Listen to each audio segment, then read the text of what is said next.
आताच निवडणूक आयोगाने पत्रकार परिषद बोलवलेली आहे दुपारी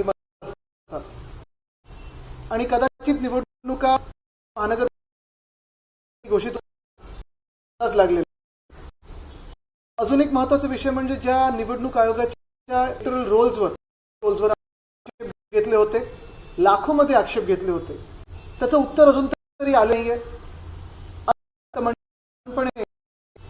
पर्यंत त्यांच्या निवडणूक कार्यालयातून फायनल रोल कोणाच्या हाती गेले, म्हणजे हे फायनल रोल येणार कधी आणि आज घोषित झाले रोल लाखो, तर नेमकं सोडवणार कोण झाला. पण आपल्या समोर मुंबईकर म्हणून गोष्टी मांडायच्या आहेत. फसवे केलेले आहेत, कारण ही जुनी सवय आहे खोटं बोलण्याची आणि भाजप शासन भाजपच्या राजवटीला देखील अशा घोषणा करण्याची निवडणुकी म्हणजे निवडणूक झाली त्याच्या आधी रुपये देऊ होतं, अजून तेही झालेलं नाहीये. जाऊन शेतकऱ्यांची कर्जमुक्ती करू हे सांगितलं होतं. आपण वर्ष शेतकरी आत्महत्या वाढत चाललेल्या आहेत, पण कुठेही तिचं देखील शेतकऱ्यांपर्यंत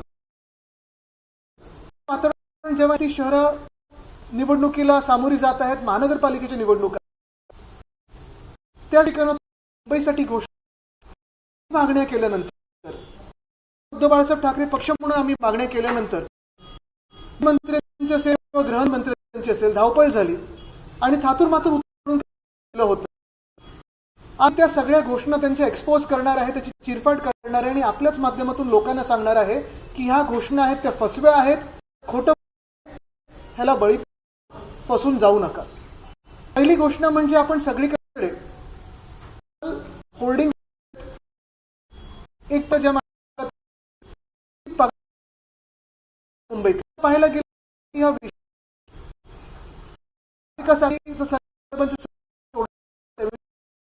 बी क्लॉज आणून जर बिल्डिंग एखादी इमारत जी उपकरप्राप्त इमारत असेल ती आली असेल तर त्याला पहिले 6 महिने जागा मालकाला आणि नंतरचे हे टेनंट्सना आपण देऊन विकास शक्य करत होतो.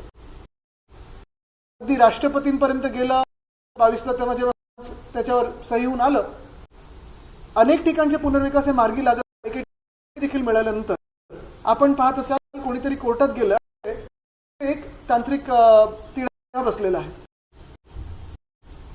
मी त्याच्यात मी होतो जीवनची होती, आम्ही आमदार म्हणून जेव्हा मुंबईचे आमदार म्हणून मागणी की पागडी इमारतींना किंवा सेस इमारतींना उपकर प्राप्त इमारतींना न्याय दिला पाहिजे. मागण्या स्पष्ट आहेत आणि मागण्या ह्या पागडी मधल्या टेनंट्सच्या आहेत. पहिली गोष्ट मागणी आहे आणि तीच त्यांची आहे, सगळ्या टेनंट्स तुम्ही संरक्षण द्या, ऑक्युपंट्स म्हणून जाहीर करा आणि त्यांना संरक्षण द्या. कारण झालं कुठे मोडकळीस आली दाखवून जागा मालक आहेत ह्या पगडीमध्ये राहणाऱ्या लोकांना बाहेर काढ प्रयत्न करतात. तर पहिली आमची मागणी होती तुम्ही त्यांना ऑक्युपंट्स म्हणून जाहीर करा आणि जे काही तांत्रिक आणि लीगल संरक्षण असतं ते द्या. दुसरी गोष्ट म्हणजे हा जो तिढा निर्माण झालेला आहे कोर्टामध्ये, सक्षम प्राधिकरण कोण आहे हा लवकर सोडवा. कोर्टामध्ये तुमचा इगो बाजूला ठेवा आणि सांगा कोर्टाच्या समोर की म्हाडाच हे सक्षम प्राधिकरण आहे. का अजून ते अडले, का राज्य सरकारकडून पुढे काही कारवाई झाली नाही त्याच्यात कोणाच ठाऊक. आणि तिसरी गोष्ट आणि सर्वात महत्त्वाची गोष्ट जी मी मागणी केली होती अधिवेशनात ती हीच होती की ज्या काही उपकर प्राप्त इमारती आहेत किंवा सेस प्रॉपर्टीज असतील किंवा पागडीवाले प्रॉपर्टीज असतील ह्यांना तुम्ही स्पष्टपणे एक ट्रिगर द्या की मोडकळीस बिल्डिंग आली असेल किंवा नसेल, पण 60 वर्षाची एकदा बिल्डिंग झाली तर पुनर्विकासाची संधी पहिली जागा मालकाला आणि मग तिकडच्या टेनंट्सना हे तुम्ही शक्य करून द्या. पण झालंय असं, एका बाजूला हे सगळं न होता जे काही गृहनिर्माण मंत्र्यांनी घोषणा केली ती फक्त आणि फक्त जागा मालकांसाठी होती आणि बिल्डरांसाठी होती आणि म्हणून त्यांनी जे होर्डिंग लावलेत पागडी मुक्त मुंबई, त्याचा अर्थ हाच होतो की पागडीमध्ये सगळे राहणारे जे मुंबईकर आहेत, जे लाखो मुंबईकर आहेत, त्यांना मुंबईतून बाहेर घालवण्याचं किंवा मग ते अदानीचे कसे धारावीमधले लोक देवना डम्पिंग ग्राउंडवर न्यायचं तसं तिथे देवना डम्पिंग ग्राउंडवर नेण्याचा प्रयत्न हा कदाचित एकनाथ मिंदेंचा असू शकतो. पण बघा ना, जे मी फेकनाथ मिंदे एवढ्यासाठीच बोलतोय कारण सगळ्या गोष्टी तर फेक आहेतच, पण ही घोषणा देखील अशी फेक आहे त्यांची घोषणा काय, जर मी नीट ऐकलं असेल आणि तुम्ही पण नीट ऐका, ते त्यांच्या स्क्रीन व्हिडिओग्राफ पण आहे, त्यांनी सांगितलं आहे की पुनर्विकासासाठी पागडीच्या आम्ही म्हणजे ते भाजप आणि मिंदे हे नवीन धोरण आणत आहेत आणि त्या धोरणाप्रमाणे जे तिथे राहतात, जे टेनंट्स आहेत, जेवढी जागा त्यांची आत्ता आहे तेवढीच जागा निश्चित केली जाईल. म्हणजे जर तुम्ही 10 बाय 10च्या खोलीत राहत असाल, जो काही पुनर्विकास स्वतः करता त्याच्याप्रमाणे 500 square foot, 560 square foot, 700 square foot, कोणा 300 स्क्वेअर फूट, जे काही तुम्ही ठरवता ते होतं. पण मिंदेंच्या घोषणेप्रमाणे आणि ह्या धोरणाप्रमाणे तुम्हाला जेवढी जागा आहे आत्ता तीच सुनिश्चित करून तेवढीच जागा तुम्हाला मिळेल. पण जागा मालकांनी अधिक ठिकाणी आपण पाहाल, जास्ती करून ठिकाणी जागा मालकांची आता जे काही राईट्स आहेत ते बिल्डरांनी घेतलेत. त्यांना वाढीव FSI मिळणार, TDR मिळणार, अजून कॉम्पेन्सेटरी काहीतरी मिळणार, इन्सेंटिव्ह मिळणार, बेनिफिट मिळणार. म्हणजे नेमकं तुम्ही कोणाचं सरकार आहात? ह्या जागा मालकांची लॉबी तुमच्या सरकारमध्ये काही फंडिंग काही केले का त्यांनी, किंवा काही वेगळ्या मार्गाने घुसलेत का? बिल्डरांची लॉबी जी असेल, मी नेहमी सांगतो की हे सरकार भाजपचं जे आहे ते बिल्डर जनता पार्टी आहे, ते भारतीय जनता पार्टी नाहीच आहे. आणि खरोखर तुम्ही पाहाल की सगळ्या ज्या घोषणा आहेत ते बिल्डरांसाठी केलेल्या आहेत. तर ही पागडीची घोषणा, आणि आज आपल्याच माध्यमातून सगळ्या पागडीमध्ये राहणाऱ्या मुंबईकरांना मी विनंती करत आहे की हे जे काही पागडीमुक्त मुंबई जे बोलत आहेत, मिंदे बोलत असतील, भाजप बोलत असतील, फसवी घोषणा आहे, बळी पडू नका आणि जे सत्य आहे ते जाणून घ्या. त्यांना तुम्हाला मुंबईतून बाहेर काढून टाकायचं आहे. ही खरी गोष्ट आहे आणि खरी परिस्थिती आहे. दुसरी जी काही बातमी मी तिथे असताना पाहिली, कारण ही परत मागणी आमची सतत राहिलेली आहे, जी आमची मागणी आहे ती हीच आहे की 2 गोष्टी ह्याच्यात. पोलीस हाऊसिंगबद्दलचा जो विषय येतो, पोलीस हाऊसिंग, जे पोलीस आमचे सगळे कर्मचारी आहेत, पोलीस ऑफिसर्स आहेत, मुंबईमध्ये जिथे आत्ता पोलीस कॅम्प्स आहेत तिथे चांगल्या जागा झाल्या पाहिजेत. महाविकास आघाडी सरकार पडण्याच्या आधी जे मार्चमध्ये अधिवेशन झालं त्याच्यात आम्ही 650 कोटी मला वाटतं हे पोलीस हाऊसिंगसाठी वेळ काढून ठेवले होते. आपण पाहत असाल मोठ्या प्रमाणात आम्ही पोलीस हाऊसिंग सुधारतो, मुंबई असेल, इतर शहरांमध्ये असेल. पण हा सगळा कार्यक्रम आता ठप्प पडलेला आहे. आणि जे रिटायर्ड पोलीस परिवार आहेत त्यांच्या वतीने 2 मागण्या होत्या. एक, जो दंडनीय शुल्क जो आमच्या वेळी 25 रुपये प्रति स्क्वेअर फूट होता, जो आता 150 रुपये प्रति स्क्वेअर फूट केलाय, तो स्थगित करून 25 रुपयावर आणावा. आणि दुसरं म्हणजे रिटायर्ड पोलीस कर्मचाऱ्यांना किंवा परिवारांना तुम्ही मुंबईमध्येच, मुंबई MMR क्षेत्र नाही, मुंबईमध्ये, मुंबई शहरामध्येच तिथे त्याच कॅम्पामध्ये किंवा आजूबाजूला कुठेतरी जागा निर्माण करून त्यांना PMA आवास योजना असेल किंवा अशा काही धर्तीवर त्यांना जागा उपलब्ध करून द्या किंवा सोसायटी बनवण्याचा प्रयत्न करा. पण मला वाटतं मी हे जी बातमी ऐकली ती अध्यक्ष महोदयांचा एक बाईट ऐकला की आता नवीन एक समिती गठीत होणार आहे. पण पुन्हा एकदा मी सर्वच पोलीस कर्मचाऱ्यांनी पोलीस परिवारांना विनंती करत आहे की ज्यांच्या कोणाची इच्छा असेल मुंबईत घर मिळवण्याची किंवा चांगलं घर प्राप्त करण्याची, ह्या घोषणेला बळी पडू नका, फसवून जाऊ नका. कारण पुन्हा एकदा तुम्हाला आठवण करून देतो, 2016 अशीच समिती गठीत झाली होती, 2019 अशीच घोषणा झाली होती, 2024 अशीच घोषणा झाली होती. आणि कलानगरच्या बाजूला आमच्याकडे जिथे गव्हर्नमेंट हाऊसिंग आहे, गव्हर्नमेंट कॉलनी आहे, आमचा निर्णय होता की तिकडच्या शासकीय कर्मचाऱ्यांना तिकडेच परमनंट हक्काची घरं देण्याची. पण हा निर्णय बदलून हायकोर्टासाठी ह्यांनी जागा निर्माण करून दिली. ठीक आहे, काही प्रॉब्लेम नाही. अवतीभोवती जी जागा आहे तिथे आपण शासकीय कर्मचाऱ्यांसाठी जागा निर्माण करू शकतो का? तर तिथे 10 महिन्यापूर्वी एक समिती बसली, अशीच समिती गठीत केली गेली, समिती बसलेली आहे, एकदाच भेटलेली आहे, पुढे बसूनच आहे. 10 महिने झाले, पुढे काही कारवाई झाली नाही. तर पुन्हा एकदा मी तुम्हाला सगळ्यांना सांगतोय की फसून घेऊ नका. हे सगळं जे आहे हे निवडणुकीपूर्वीचं भाजपच्या फसव्या घोषणा आहेत, ह्याला बळी पडू नका. तिसरं आणि सगळ्यात महत्त्वाचं म्हणजे उपनगरामध्ये साधारणपणे दहिसर आणि जुहू ह्या परिसरामध्ये आपल्या सर्वांना माहिती आहे हाय फ्रिक्वेन्सी रेडार आहे, काही डिफेन्स लँड्स आहेत. आणि वर्षानुवर्ष तिथे आपण प्रयत्न करतोय, सगळेच प्रयत्न करतायत की इथे पुनर्विकासाला कशी चालना मिळू शकते. आमचं सरकार असताना देखील आम्ही पर्याय जागी शोधून तिथे पुढे काम सुरू करत होतो. पण हे सरकार जे आता भाजपचं सरकार आहे, गेले 2-2.5 वर्ष राज्यात आहे, 1 वर्ष देवेंद्र फडणवीस साहेब पुन्हा एकदा मुख्यमंत्री आहेत. पण पुन्हा करत आपण जर पाहिलं तर गेले 12 वर्ष भाजपचं सरकार केंद्रामध्ये, गेले 12 वर्षातून 2 वर्ष जर आमची सोडली, 2-2.5 वर्ष जर आमची सोडली तर भाजपचंच सरकार इथे राज्यात आहे. आणि तरी देखील जुहू परिसर असेल किंवा दहिसर परिसर असेल, अंधेरीचा परिसर असेल, DN नगरचा, ह्या खोट्या घोषणा पुन्हा भाजप तिथे जाऊन करत असतं. तिकडच्या जे मी एक स्लम सोसायटीचा उल्लेख केला, जुहू एरोड्रोमच्या बाजूला एक नेहरू नगर नावाची स्लम सोसायटी आहे. तिथे 2017 साली फडणवीस साहेब मुख्यमंत्री असताना निवडणुकीच्या ऐन काळात जाऊन घोषणा केली होती की तिकडच्या तिकडे भाजप सरकारमुळे त्यांना इन्सिट्यू रिडेव्हलपमेंट मिळेल. 9 वर्ष होऊन गेलेली आहेत. केंद्रात पण त्यांचंच सरकार आहे, इथे पण त्यांचंच सरकार आहे. गेले 3 वर्ष प्रशासक देखील मुंबई महानगरपालिकेचे त्यांचे आहेत, कुठे एक वीट हललेली नाही. तसंच आता ही घोषणा बघा जी आम्ही मागणी केली होती, त्याच्यावर उत्तर बघा काय घाईघाईत दिलं त्यांनी. मी मागणी केली होती की जुहू परिसरात असेल, DN परिसरात असेल आणि अर्थात दहिसरचा परिसर असेल. या हाय फ्रिक्वेन्सी रेडार आणि मिनिस्ट्री ऑफ डिफेन्सच्या जागेमुळे पुनर्विकास होत नाहीये. तर मी विचारलं होतं की याच्यावर पुढे काही कारवाई झाली आहे का. आता उत्तर बघा, मुख्यमंत्र्यांच्या निवेदनातून काय आलंय. दहिसर आणि जुहू येथे उंच वारंवार रेडार केंद्र आहे, हाय फ्रिक्वेन्सी रेडार आहे. सदर रेडार केंद्राच्या आजूबाजूला परिसरात पुनर्विकास करताना इमारतींचा वगैरे वगैरे जे काय उंचीवर बंधनं येते. आता उत्तर आहे का, ही हाय फ्रिक्वेन्सी रेडार केंद्रात तांत्रिकदृष्ट्या योग्य असलेल्या इतर ठिकाणी स्थलांतरित करण्याचा निर्णय शासनाने घेतलेला आहे. कधी घेतलाय, कसा घेतलाय, कोणी घेतलाय. फसून जाऊ नका, खोटं बोलतात, खोटं ऐकून घेऊ नका. नागरी विमान वाहतूक मंत्रालय, भारत सरकार आणि airport authority of India AAI ने दहिसर येथील रेडार गोराईला करण्याची सहमती दर्शवलेली आहे. ही सहमती कधी आली, आधी आली असेल तर त्याच्यावर पुढे काही कारवाई झाली आहे का. आणि तुम्ही आत्ता मी प्रश्न विचारल्यानंतर काही फोन करून विचारलं का त्यांना सहमती आहे का, म्हणजे तुम्ही फसवताय ना. तसं जुहूसाठी उत्तर बघा, अजून हास्यास्पद आहे. त्याचवेळी महाराष्ट्र सरकारने airport authority of India AAI च्या तांत्रिक पथकाला जुहू येथील रडारची पर्यायी जागा सुचवलेली आहे. कुठची जागा सुचवलेली आहे, पर्यायी जागा म्हणजे कुठची, हे जर आम्हाला स्पष्ट करून सांगा. सदर जागा AAI च्या तांत्रिक पथकाला पाहणी करण्याकरता निमंत्रित केलेले आहे. पाहणी करण्याकरता निमंत्रित केले. कधी निमंत्रण पाठवलं तुम्ही, कधी त्यांना बोलवलं, काय तारखेला पाठवलं. बरं, पर्यायी जागा जर असेल तर तुमच्या कॅबिनेटमध्ये मंजुरी असेल किंवा केंद्राच्या कॅबिनेटमध्ये मंजुरी असेल, काहीतरी दाखले असायला पाहिजेत. एकदा हा तांत्रिक अभ्यास पूर्ण झाला आणि पर्यायी जागा निवडली गेली की जुहू येथील उच्च वारंवार रेडार केंद्र स्थलांतरित करण्याची मंजुरी प्रक्रिया सुरू होईल. ह्याचाच अर्थ हा आहे की दहिसर असो किंवा जुहू असो, आम्ही वर्षानुवर्ष, मग 2014 पासून आम्हाला वाटलं होतं की NDA सरकार आमचं येत आहे, काहीतरी बदल घडेल.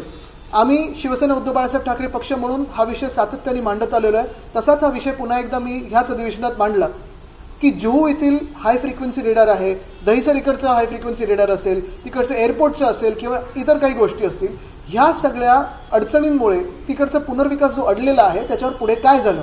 आणि मुख्यमंत्र्यांकडून असं हास्यास्पद उत्तर आलेलं आहे की दोन्ही ठिकाणी सहमती दर्शवलेली आहे. एका ठिकाणी आम्ही पथक निमंत्रित केलेलं आहे. हे आमंत्रण गेलं कधी, कुठची जागा दाखवलेली आहे, कधी ही फाईल गेली, कोणाला तुम्ही कोणाशी बोललाय, हे सत्य देखील त्यांनी लोकांसमोर आणावं.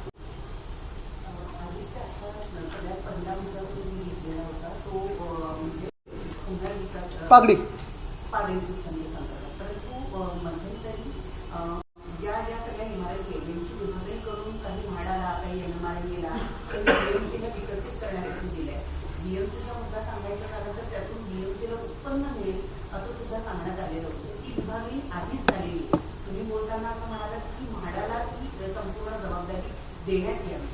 नाही, माझं म्हणणं हे आहे, सक्षम प्राधिकरण म्हणून जेव्हा आपण बोलतो की ही बिल्डिंग डिलॅपिडेटेड आहे की नाही, जो काही कायदा 79 आणि 79B अमेंडमेंट आली त्याच्यात म्हाडा हे सक्षम प्राधिकरण असेल हे सांगितलं होतं. आधी BMC होती डिलॅपिडेटसाठी, पण आता उपकर प्राप्त ज्या इमारती आहेत ह्या अमेंडमेंटमुळे म्हाडाच करते असं सगळ्यांची एक सहमती सरकार.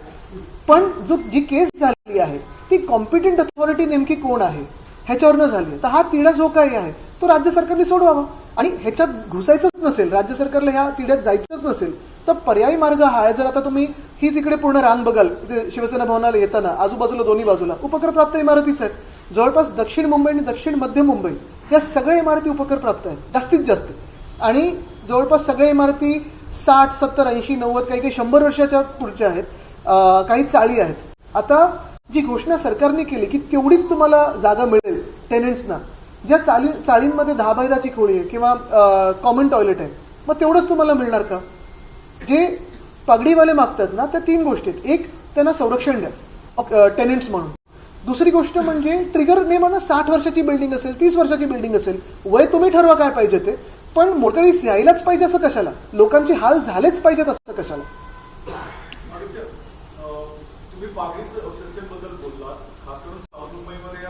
तुमचं पण पागडीच होतं ना, तुम्ही वाचला, तुमच्या रिडेव्हलपमेंटला गेलो ऑलरेडी त्याच्या आधी.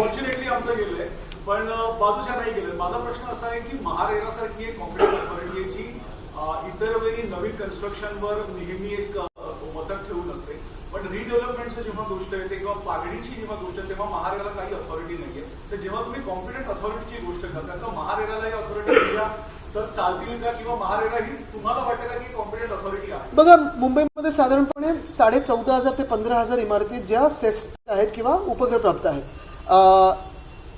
माझं मत स्पष्टपणे असं आहे की जी आपण अमेंडमेंट आणली होती, दोघांना फेअर होती, दोघांना बरोबरची होती. जे जागा मालक आहेत त्यांना पहिली संधी देत होतो आणि तेव्हा टेनंटशी त्यांना साधारणपणे सहमती लागत होती.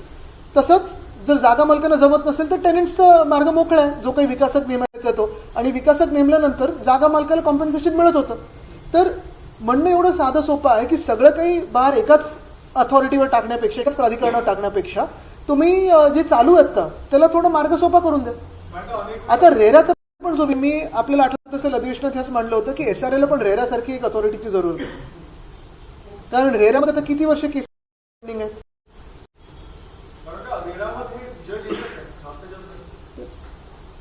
ये भी बताइए कि अभी चुनाव भी अनाउंस हो सकते हैं और इसको लेकर के डीजीपी ने कई सारी चीजों का अनाउंसमेंट किया. एक पगड़ी सिस्टम का, दूसरा कल पीयूष गोयल ने एक फेसबुक लाइव किया कि रडार को दहशत के जो एयरपोर्ट अथॉरिटी के रडार हैं उनको हमने बुराई कर दिया है. तो इस तरीके से देखते हैं इसका कितना लगभग 4 बजे भी प्रेस कॉन्फ्रेंस हो ही जाएगी चुनाव आयोग की, और उसी चुनाव आयोग के घोषणा के पहले जो अभी सत्र हुआ, अधिवेशन हुआ महाराष्ट्र असेंबली का, उसमें हमने काफ़ी सारे मांगे की थी. और ये मांगे अभी की नहीं है, कई सारी ऐसे मांगी थी जो हम अपने कार्यकाल में काम करते आए हैं. उन्हें स्थगिति मिली है अभी इस सरकार के दौरान, और अभी सरकार की आंखें खुली है. लेकिन एक ही बात है, मैं यही कहना चाहता हूँ कि काफ़ी सारी जो घोषणाएं की है भाजपा सरकार ने, जैसे राज्य सरकार के चुनाव के पहले उन्होंने घोषणा की थी कि लाड़की बहन इस योजना 2,500 से ज़्यादा बढ़ाकर वो 2,100 रुपये देने वाले थे. अभी तक वो घोषणा वैसे ही रही है, पेपर पे ही रही है, उनके चुनाव पत्र में रही है, आगे कुछ हुआ नहीं है. दूसरी घोषणा उन्होंने की थी किसानों को कर्जा मुक्त करेंगे. 1 साल हुआ है अभी लगभग ये सरकार बनके, 1 साल से थोड़ा ज़्यादा. किसानों पे बहुत सारी, अगर आप देखें तो आपत्ति आई है, फिर कभी बारिश हो, कभी कुछ और हो, लेकिन किसानों को कर्जा मुक्त तो छोड़ो, मदद भी नहीं मिली. और ऐसी अभी घोषणाओं की बारिश शहरों में कर रहे हैं. भाजपा ने जो कल परसों में कई घोषणाएं की थी, पहली घोषणा जो उन्होंने की है वो पागड़ी की. हमारी मांग, और जो उस पागड़ी में रहते हैं उनकी मांग स्पष्ट है. पहली चीज उन्होंने कही है कि सब जो लोग, जो टेनेंट रहते हैं पागड़ी के इमारतों में, फिर सेस प्रॉपर्टीज हो या पागड़ी हो, उसमें सारे इन टेनेंट्स को लीगल प्रोटेक्शन दिया जाए, ऑक्यूपेंट्स करके घोषित किया जाए, और जो प्रोटेक्शन मिलना चाहिए वो जरूरी है वो मिल जाए. दूसरी बात, सक्षम प्राधिकरण ये कौन है, कॉम्पिटेंट अथॉरिटी कौन है, ये सरकार स्पष्ट करे कोर्ट में, ताकि कोर्ट में जो मामला चल रहा है वो वहीं रुक जाए. तीसरी बात, आपकी बिल्डिंग डिलैपिडेटेड हो या ना हो, खराब हो या ना हो, मेरा ये मानना है और मेरा सुझाव सरकार को मैंने जो दिया अधिवेशन में यही है कि आप एक ट्रिगर बिठाए कि ये बिल्डिंग 30 साल की है, 50 साल की है, 60 साल की है. इस उम्र में जो बिल्डिंग आती है उन्हें आपकी बिल्डिंग खराब हो या ना हो, रीडेवलपमेंट का एक अधिकार मिल जाता है. पहले 6 महीने जो लैंडलॉर्ड है उनको, और फिर बाद में के 6 महीने अगर लैंडलॉर्ड ना कर पाए तो टेनेंट्स को मिल जाना चाहिए. लेकिन जो भाजपा की घोषणा है, जो मिंदे की घोषणा है, वो कहते हैं कि हम मुंबई को पगड़ी मुक्त करेंगे. वो कैसे करना चाहते हैं? तो पगड़ी में जो रहते हैं उनको मुंबई के बाहर ढकेलना चाहते हैं. सीधी बात है, स्पष्ट बात है. उनकी जो घोषणा है उसमें यही बात उन्होंने कही है कि जो टेनेंट अभी जितने एरिया में रहता है उसे उतना ही एरिया मिलेगा. क्यों? अगर पुनर्विकास की बात हो रही हो, विकास की बात हो रही हो, तो ज्यादा एरिया क्यों नहीं मिलना चाहिए?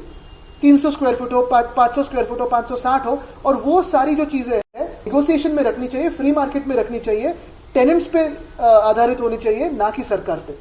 दूसरी बात उन्होंने जो की है वो यही है कि लैंडलॉर्ड हो या लैंड जो बिल्डर लेते हैं उनको मिलेगा, TDR मिलेगा, इंसेंटिव बेनिफिट मिलेंगे. तो सारी की सारी बातें जो सरकार है, वो जो मैं पहले से कहते आया हूं कि बिल्डर कॉन्ट्रैक्टर की सरकार है, वो बिल्डर कॉन्ट्रैक्टर की ही सरकार है, जनता की सरकार नहीं है, स्पष्ट हो जाता है. दूसरी बात जो आपने कही, जो रेडार की है, पिछले 10 से केंद्र में भाजपा की सरकार है, पूरी मेरी की सरकार है. हम भी जब उस NDA सरकार में थे, हमारी भी मांग यही थी, और बाद में भी हम मांग भी करते रहे. हमारी जब सरकार थी महाराष्ट्र में, उस पर काम भी करते रहे. दहिसर हो या फिर जुहू, इस परिसर में जो हाई फ्रीक्वेंसी रेडार है, डिफेंस की लैंड है, इसी की वजह से वहां का जो पुनर्विकास है वो कहीं ना कहीं रुक जाता है, कहीं ना कहीं अट जाता है, तक उसमें आ जाता है. और हमारी मांग यही रही है कि इस हाई फ्रीक्वेंसी रेडार को शिफ्ट किया जाए. सालों से हमारी मांग रही है। फिर एक बार मैंने ये मांग दोहराई, इसका मैंने अभी अधिवेशन में भी मेरे भाषण में इसका जिक्र किया, और अभी मेरी मांग के बाद जो भाजपा ने कहा है कि जुहू और दहिसर के हम जो हाई फ्रीक्वेंसी रेडार है वो हिला देंगे। लेकिन मैं लोगों से यही विनती करूंगा, वहीं के जो आजू बाजू के जो नागरिक हैं उनसे यही विनती करूंगा कि भाजपा झूठ बोल रहा है, कृपया करके इस झूठ में आप ना फंसे, क्योंकि अगर करना होता तो अभी तक कर देते थे। 12 साल इनकी केंद्र में सरकार है, 10 साल इनकी राज्य में सरकार है, पिछले 3 सालों से भी इनकी राज्य की सरकार है, बीएमसी प्रशासक इन्हीं का है। और ये करते हुए भी हमने जब मांग की फिर एक बार, तब चुनाव के पहले जाके इन्होंने कहा है कि जुहू में हमने इनवाइट किया है एआई को कि दूसरी जगह कौन सी है देखने के लिए, और गोराई का भी जो वो दिखा रहे जगह अभी कोई स्पष्टता नहीं है। तो ये साफ तौर पे झूठ बोल रहे हैं। ऑपरेशन मुस्कान के तहत सरकार ने कहा कि हम लड़कियों को या बच्चों को खोज रहे हैं जो मुंबई या महाराष्ट्र से जा रहे हैं, लेकिन जो आंकड़े आ रहे हैं कि हर दिन बहुत ही भयानक है। और इस राज्य में गृह मंत्री कौन है, ये भी आज पूछने की बात आई। यालाच एक जोडून प्रश्न आहे। काल जी टीका केलेली होती त्याच्यावर आज उत्तर देताना अमित साटम असं म्हणालेले आहे की निराशेच्या गर्तेत गेलेले आहेत उद्धव ठाकरे आणि त्यामुळे ते अशी वक्तव्य करतायत। भारताच्या इतिहासामध्ये सत्तेत असलेल्या पक्षातले आमदार मोठ्या प्रमाणावर उठून बाहेर पडणं आणि नवीन सरकार स्थापन करणं हे भारताच्या एकमेव उदाहरण आहे ते शिवसेनेत आहे। त्या निराशेच्या भावनेतून उद्धव ठाकरे असे विचार चिल्लर लोकांना मी उत्तर देत नाही। गृह मंत्रालयाचा विषय आलेला, काल कांदिवलीमध्ये पोलिसांवरती काही गुंडांनी हल्ला केलेला, जे आरोपीला पकडायला गेले। पण हेच तर मी तुम्हाला सांगतो, तुम्ही कुठच्याही शहरातच बघा, आणि तुम्हाला आज पुन्हा एकदा विचारतो मी, ग्रह खातं चालवायचं कसं, किंवा म्हणजे तुमच्या फोनमध्ये घुसायचं कसं, हे भाजपला बरोबर माहिती आहे। पण ग्रह खातं असेल, कायदा सुव्यवस्था असेल, किंवा भ्रष्टाचारी कारभार असेल, आणि मग ह्याची तुलना कुठच्याही दुसऱ्या शहरांबरोबर करा, आणि शहर चालतं कसं, तुम्ही मला एक शहर दाखवा या देशामध्ये भाजप शासित आहे आणि चांगलं चाललं।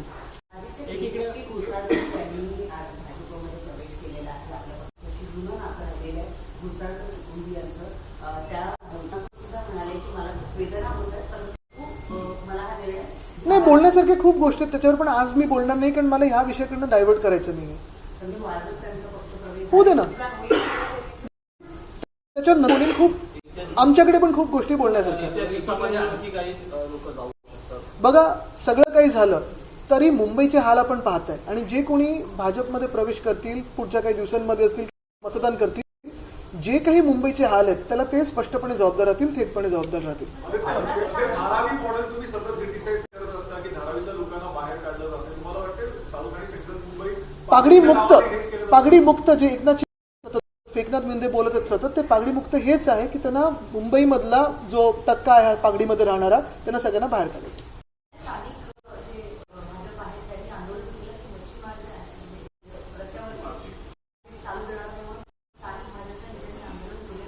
त्यांना आता कोळीवाडे पण, आपल्याला आठवत असेल ससून डॉकचा पण विषय हा, जिथे ज्या भाजपच्या खासदारांना नाकावर रुमाल फिरण्याची सवय आहे, जर मुंबई महानगरपालिका त्यांच्या हातात गेली तर असंच सगळं आपल्याला ते दुसरीकडे स्थलांतरित करून देतील।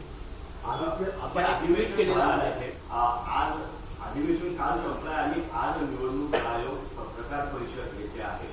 कदाचित निवडणूक आयोगाने सांगितलं असावं सरकारला की तुम्ही लवकर आठवा, कदाचित सरकारने सांगितलं असेल की आमचं अधिवेशन संपलंय, तुम्ही घ्या, कसं म्हणता याकडे? शिंदे यांनी भाषणामध्ये धुरंधर चित्रपटाचा उल्लेख करताना स्वतःला धुरंधर तर कुठे दूर गेला माहित नाही मला, पण जाऊ देत। मुख्य गोष्ट हीच आहे की तुम्ही जे बोललात ना आता, कदाचित हे मी पहिल्यापासून बोलत आलोय की एकमेकांच्या ऑफिसमधून काम करतात, पण असं मी पुन्हा एकदा आपल्या सर्वांना ह्याच गोष्टींवर आणतो, कारण हे विषय जे आहेत ते लाखो मुंबईकरांच्या जीवनाशी निगडीत आहेत, त्यांच्या घरी हे जाणारे विषय आहेत, आणि म्हणून मी आपल्याला एवढंच आवाहन करीन की कोणी ह्या फसव्या ज्या काही घोषणा आहेत भाजपच्या त्याला बळी पडू नका। आज निवडणूक जाहीर होईल, खरं तर मतदार याद्या अजून आले नाही, तुम्ही एक ट्विट सुद्धा केलेलं आहे, जाहिरात मी पहिलंच बोललो ना ते, तर काहीच तास बाकी आहे, थोडा इंतजार कीजिए। 25 वर्ष चुनाव आयोग सत्ता होती, आम्ही 5 वर्षाचा सर्व हिशोब आता ऐका, नाही एक मिनिट, एक तर त्यांना परत ते खूप बिचारे आहेत, मी त्यांना काही उत्तर जास्ती देत नाही. पण भाजपला हे बोलतोय, ते कुणाल कामरा कसं बोलतात ना, नाव न घेता सगळं काही बोलतात आणि सांगतात आता केस टाकून दाखवा. तुम्हीच असाल तर तुम्ही केस टाकाल. 25 वर्ष जेव्हा आम्ही सत्तेत होतो, 20 वर्ष त्याच्यातून भाजप आमच्या सोबत होती. म्हणजे तुमचं म्हणणं आहे का की आम्ही चांगलं काम केलं नाही? जर चांगलं काम केलं नसेल तुम्ही आमच्यासोबत का होतात? उपमहापौर पद असेल, मग कुठचे BSTचं असेल, इम्प्रुव्हमेंटचं असेल, ही पदं कोणी भूषवली होती? आणि जर आम्ही वाईट काम केलं असेल मग आमच्यासोबत का होतात? चांगलं काम करत नसू तर आम्हाला सोडून का गेला नाहीत तुम्ही? कोविडचा देखील उल्लेख केला आहे, कोविडमध्ये देखील उल्लेख केला आहे त्यामध्ये की अनेक जे निर्णय आहेत ते स्वतःच्याच लोकांना दिले. बघा, कोविडमध्ये जे काही तुम्हाला मुंबईत आणि महाराष्ट्रात चित्र दिसत होतं, लोक मुंबईत आणि महाराष्ट्रात कुठून कुठून फ्लाईट घेऊन येऊन थांबण्याचा प्रयत्न करत होती. कारण जे गुजरातमध्ये सुरत असेल, अहमदाबाद असेल किंवा उत्तर प्रदेशमध्ये भयानक चित्र दिसत होतं ते महाराष्ट्रात कुठेही दिसलं नाही. जे मायग्रंट लेबर होतात त्यांना पण आम्ही रेल्वे मंत्र्यांना फोन लावून तेव्हा सांगत होतो मार्चला, जेव्हा ते जनता कर्फ्यूचं चाललेलं बूथ, की ह्यांना सगळ्यांना जाऊ द्या, मुंबईत केसेस नाही आहेत. तेव्हा त्यांनी सांगितलं नाही.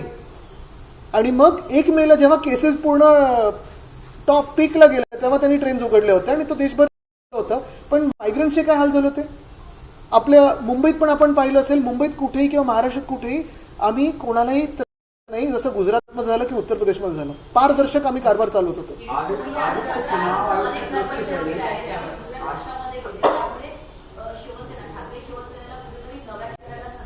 आपण प्रत्येक निवडणूक जर पाहाल, मग 1970 असेल, 2002 असेल, 2007 असेल, 2012 असेल, 2017 असेल, जास्तीत जास्ती महिलांना संधी ही शिवसेनेतून मिळालेली आहे.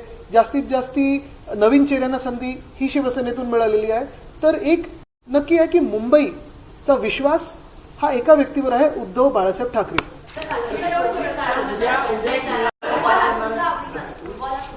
हो,